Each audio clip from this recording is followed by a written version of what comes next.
नमस्कार दोस्तों, स्वागत है आपका आपके अपने धार्मिक चैनल में। तो आज की वीडियो में हम जानेंगे कि क्यों मनाया जाता है छठ पूजा का पर्व। धर्मशास्त्रों के अनुसार 4 दिनों तक चलने वाले इस महापर्व को छठ पूजा, छठी माई पूजा, डाला छठ, सूर्य षष्ठी पूजा और छठ पर्व के नाम से भी जाना जाता है। मुख्य रूप से ये पर्व सूर्य देव की उपासना के लिए मनाया जाता है ताकि परिवारजनों को उनका आशीर्वाद प्राप्त हो सके। इसके अलावा संतान के सुखद भविष्य के लिए भी इस व्रत को रखा जाता है। कहते हैं कि छठ पर्व का व्रत रखने से निसंतानों को संतान की भी प्राप्ति हो जाती है। इसके अतिरिक्त मनोकामनाओं की पूर्ति के लिए भी छठ माई का व्रत रखा जाता है। ये महापर्व 4 दिनों का होता है, जिसे नहाए खाए और खरना, संध्या अर्घ्य और उषा अर्घ्य के रूप में मनाया जाता है। छठ पूजा पर्व के पहले दिन को नहाए खाए कहा जाता है।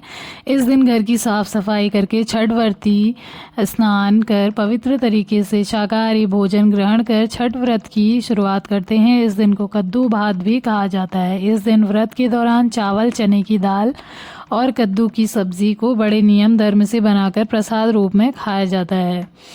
लोहंडा या खरना, छठ पूजा के दूसरे दिन को खरना या लोहंडा के नाम से जाना जाता है। छठ व्रती दिन भर उपवास करने के बाद शाम को भोजन करते हैं, जिसे खरना कहते हैं। खरना का प्रसाद चावल को गन्ने के रस में मिलाकर या चावल को दूध में बनाकर या चावल का पिट्ठा और चुपड़ी रोटी बनाई जाती है। शाम के समय पूजा पाठ करने के बाद पहले छठ व्रती या प्रसाद खाते हैं। उसके बाद घर के अन्य सदस्यों को प्रसाद के रूप में वही भोजन मिलता है। पहला अर्घ।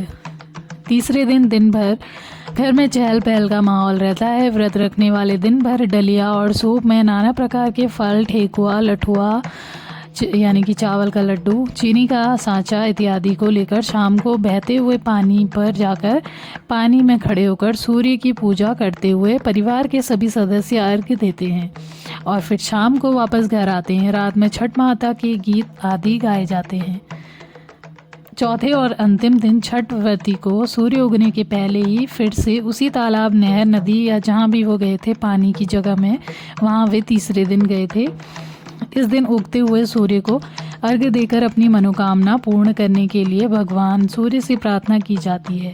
परिवार के अन्य सदस्य भी व्रती के साथ सूर्य देव को अर्घ्य देते हैं और फिर वापस अपने घर को आते हैं।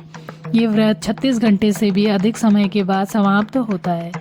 छठ व्रती 4 दिनों का कठिन व्रत करके चौथे दिन पारण करते हैं और प्रसाद का आदान प्रदान व्रत संपन्न करते हैं।